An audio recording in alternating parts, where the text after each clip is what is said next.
Bonjour à toutes et à tous, bienvenue sur Misscom. Pour ceux qui me découvriraient dans cette vidéo, je suis Claire Négrier, révélatrice de personnalité d'entreprise. C'est pas moi qui le dis, ce sont mes clients qui ont trouvé ce pitch-là il y a quelques années en arrière. Et c'est vrai que du coup, ça me va toujours, donc je me présente comme ça. Et qu'est-ce que ça veut dire par là? C'est que j'accompagne entrepreneurs, TPE, PME et même d'autres entreprises dans la communication et le marketing, de la stratégie à la création des outils en passant par la formation. Cette semaine, et la semaine prochaine d'ailleurs, on est en mode vacances scolaires, là où mes enfants peuvent être dans le coin. Donc l'idée, c'est de pouvoir vous parler et partager mes connaissances avec vous, de manière différée et différente. Et je profite justement de l'instant pour changer un petit peu les chroniques, pour changer un petit peu de charte éditoriale, comme on le dit. Et ça fait plusieurs vacances scolaire qu'on fait ces fameux case studies. Les case studies, ce sont de simples études de cas qui me permettent de prendre ceux qui le souhaitent, donc n'hésitez pas à me mettre votre candidature en commentaire ou par message privé sur Facebook ou encore par mail à claire@misscom.fr, en précisant bien évidemment le domaine d'activité et la problématique que vous voulez que je traite, et je le ferai avec grand plaisir dans les prochaines émissions, puisque là on part pour 2 semaines de Misscom en mode vacances, où on fait ces fameux case studies. Voilà, il est temps de démarrer, donc aujourd'hui, et peut-être même tout au long de la semaine, parce qu'il y a suffisamment à dire, on voit justement comment communiquer pour les professions réglementées. L'idée, là, ça va être d'aborder, donc merci encore une fois à Céline pour sa propositions et surtout ces nombreuses questions qui m'ont poussé à faire ce sujet-là aujourd'hui, c'est comment on va aller communiquer. Donc moi je vous propose là encore de revoir stratégiquement, on va quand même garder le plan habituel. Donc aujourd'hui en tant que lundi, c'est quelle va être la stratégie pour une avocate de mettre en place une communication. Alors déjà, faisons le point. Qu'est-ce que cette fameuse profession réglementée? Ça fait partie de ces professions. Alors il y a surtout 2 grandes familles. Il y a la famille du médical et la famille des avocats, qui sont tenus au secret professionnel, qui n'ont pas le droit de commercialiser et de faire de la publicité promotionnelle, d'accord? Il n'y a pas d'offre promotion, c'est interdit, on ne peut pas mettre en avant un certain nombre d'éléments, plutôt, pas d'informations, mais d'éléments. Il est très controversé aussi, selon le thème abordé, de créer des contenus à visée de recrutement, même si, on pourra le voir, il y a quand même certaines façons de faire. Quoi qu'il en soit, et là où il faut concevoir les choses, c'est que, certes, on n'a pas le droit de faire de promotion, on n'a pas le droit de vendre et d'avoir une orientation commerciale dans sa communication. Mais comme vous avez pu le voir dans mes nombreuses vidéos, si c'est pas le cas, je vous invite à faire une petite recherche, soit sur le moteur de recherche, soit de Facebook, soit de YouTube, en tapant Misscom, et puis des mots-clés qui vous viennent. On est à plus de 600 vidéos aujourd'hui. Vous avez, je pense, de quoi faire. Ce qu'il y a, c'est que la communication, ce n'est pas la promotion commerciale d'un élément. C'est bien évidemment l'information, la mise à disposition d'informations et leur déploiement. Quand je dis déploiement, c'est justement parce qu'on va pouvoir parler de tout. Moi, comment je fais pour tenir 600 vidéos sur mes chaînes et avec 4 rendez-vous par semaine? C'est qu'il y a des thèmes qui sont récurrents, mais les angles de vue, la façon de l'exprimer va être complètement différent et donc va pouvoir avoir le rôle de contenu unique. Donc ça, c'est un élément à prendre en compte. Dans les professions réglementées, là encore, vous pouvez parfaitement parler et échanger, parce que le but c'est quand même l'échange, sur des éléments qui vont être, là encore, très intéressants pour tout le monde. Donc on prend toujours les problématiques de ses clients potentiels et on va créer du contenu qui va être non pas orienté commercial, mais bien sûr de l'information générale permettant d'aborder justement des sujets que vous traitez vis-à-vis de vos clients. L'idée, là encore une fois, ce n'est pas de mettre en avant une offre commerciale, mais bien de mettre en avant votre expertise, votre façon de faire pour pouvoir convaincre. Donc vous voyez, déjà là, on se dessine une pseudo-stratégie. Les objectifs pour une profession réglementée dans sa communication va être 1. Professionnalisme et crédibilité. Le principe, montrer qu'on est réellement un professionnel et avoir une certaine crédibilité. Donc, prouver que ça fait un certain temps qu'on exerce, prouver que les thématiques que l'on traite et qui sont probablement votre expertise, parce que un avocat, il va être souvent spécialisé, il n'y a pas d'avocat généraliste qui est fort en tout. Il va y avoir des avocats spécialisés dans la famille, spécialisés dans les affaires, spécialisés dans telle chose.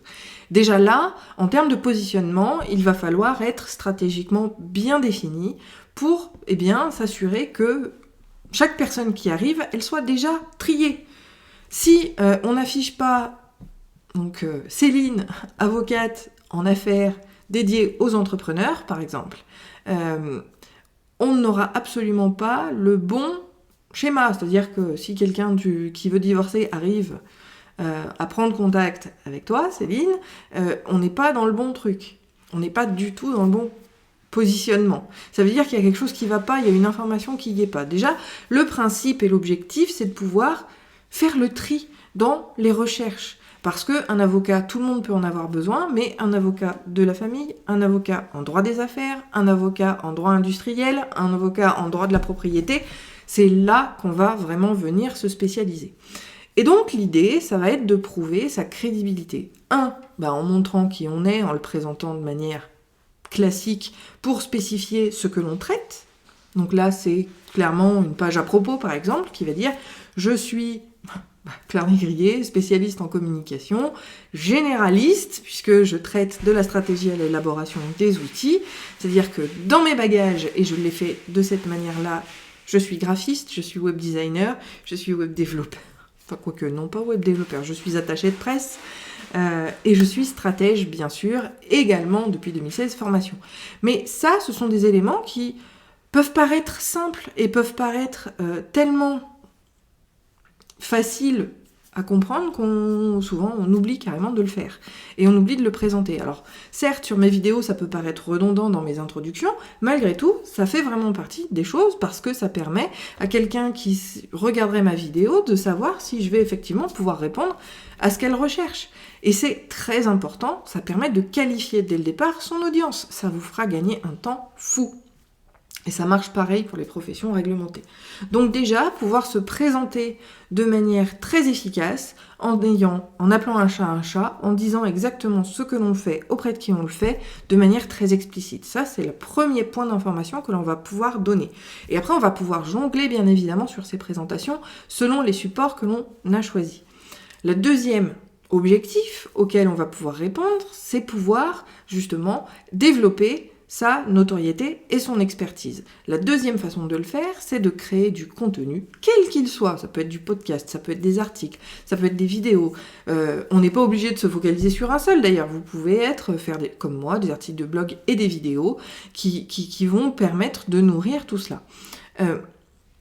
Donc là, l'idée, ça va être de produire des contenus, bien évidemment associés à votre expertise, qui vont répondre aux questions du moment de votre audience. Donc là, c'est tout l'intérêt de graviter et d'avoir des groupes Facebook ou une mailing list, peu importe, c'est que vous allez pouvoir avoir du nurturing content, c'est-à-dire d'aller pouvoir poser des questions auprès de votre cible qui sont réellement des clients potentiels pour répondre à leurs besoins et à leurs questionnements. Donc en tant qu'avocate, on peut avoir des questions, donc Céline, droit à la propriété intellectuelle, on va pouvoir créer des contenus sur ce sujet-là. Et puis, encore une fois, quand on est passionné, parce que quand on est entrepreneur, souvent, c'est bien par passion, on est intarissable sur nos sujets. Donc là, après, j'adore mon arborescence pour ça, c'est qu'on va pouvoir créer plein de sujets différents à partir d'une même thématique. Et donc, on va tous les lister. C'était d'ailleurs un des objectifs du défi des 100 que j'avais mis en place en 2019, je crois, 2018, pendant l'été, où on avait fait ce défi des 100, qui était la création de 100 articles, ou du moins de 100 sujets d'articles, de manière très détaillée, pour pouvoir booster votre rédactionnel. Et ça fait partie des choses qu'on pourra remettre en place. Mais c'est pas le sujet.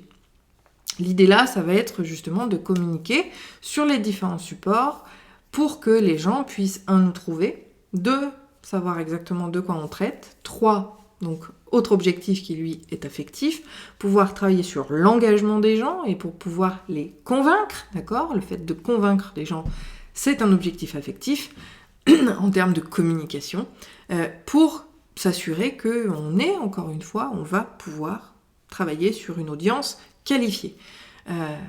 Comme je le dis souvent en ce moment, c'est qu'une action de communication, elle a plein de schémas et elle se relie à plein d'objectifs et plein d'actions différentes.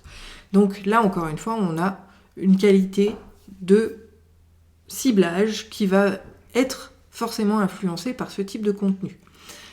L'idée ensuite, parce que, même si c'était une vision que j'ai eue en 2017 pour l'article consacré, vous devez absolument personnaliser, d'accord ? Et même si on a déjà fait des sujets là-dessus, le call to action, c'est pas indispensable. Il n'y a pas besoin d'avoir un call to action de partout. Le principe quand même, dans ces professions-là, comme dans la mienne d'ailleurs, l'objectif c'est d'avoir un contact réel. Téléphonique, visio, rencontre réelle, peu importe.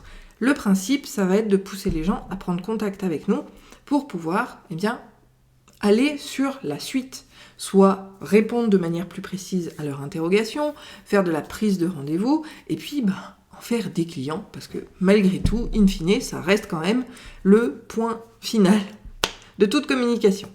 Donc là, le principe va être d'identifier ces fameux objectifs pour voir ce que vous pouvez faire. Donc là, en tant qu'avocat, on va reprendre cet exemple, pour, 1, développer votre notoriété, 2, développer votre crédibilité, 3, créer une audience, ça reste primordial. Parce que certes, on cherche un avocat que quand on en a besoin. Mais le principe là sera probablement de générer une communauté vous permettant d'avoir les sujets chauds du moment sur lesquels travailler, le nurturing. Vous pouvez également avoir cette notion de communauté parce que dans tous les cas, elle peut, si elle est vraiment engagée, vous recommander. Donc même si elle-même, vous voyez, on est sur de la cible relais, elle-même n'est pas cliente, elle peut avoir quelqu'un dans son entourage qui sera peut-être l'un de vos clients. Donc le principe, là encore, c'est de travailler sur la recommandation et la fidélisation, bien sûr. Donc ça, ce sont d'autres objectifs. Moi, je vous propose de faire durer cette notion. Voilà, on fait évoluer aussi les émissions, ça fait partie du jeu, de faire évoluer donc la problématique des professions réglementées sur des aspects plus pratico-pratiques à partir de demain. Mais voilà, j'avais besoin quand même de revoir avec vous cet aspect stratégique qui est que oui, il faut impérativement communiquer de façon efficace. Donc c'est définir des objectifs qui sont réels vis-à-vis de votre profession, même si elle est réglementée, toujours se focaliser sur le fait qu'on est sur de l'information, à partir du moment où c'est de l'information, c'est bon, ça rentre dans le cadre de la possibilité. Bien évidemment, cibler de manière plus efficace votre audience, et puis la créer si vous n'en avez pas une. Et enfin, bien sûr, la faire adhérer et travailler sur la recommandation et la fidélisation de manière stratégique pour pouvoir avoir une source de clients qui va être suffisante par rapport à votre activité pour être pérenne, tout simplement. Donc voici un petit peu les axes stratégiques sur lesquels vous allez pouvoir communiquer, sur lesquels vous allez pouvoir surtout travailler dans votre communication pour rendre pérenne votre entreprise. On voit demain justement ces aspects-là, on reprendra la notion de communauté, de fidélisation et d'ambassadeur, parce que je pense que ce sont des notions très importantes, et on verra jeudi de manière plus spécifique les actions de communication qui sont un peu plus évidentes pour votre activité et qui sont plus prédisposées à répondre à ces objectifs-là, parce que même si, oui, dans la stratégie c'est unique et c'est objectif, cible, message, et une fois qu'on a ces 3 données, ces 3 piliers, on sélectionnera les bonnes actions. Il y a quand même des actions qui sont assez logiques et qu'on pourra présenter jeudi. Je vous souhaite une très bonne journée, un très bon appétit. Si la vidéo vous a plu, n'hésitez pas à mettre un pouce en l'air à celle-ci. Si vous pensez qu'elle peut intéresser, que vous connaissez justement des avocats ou des personnes qui ont une profession réglementée, n'hésitez pas à lui partager cette petite série. Je vous retrouve demain pour la suite. D'ici là, portez-vous bien et en cas de questions, vous avez les commentaires, le message privé sur Facebook et l'email claire@miscom.fr pour pouvoir me les poser et que je puisse les traiter dans la semaine. Très bonne journée, un très bon appétit. Bye.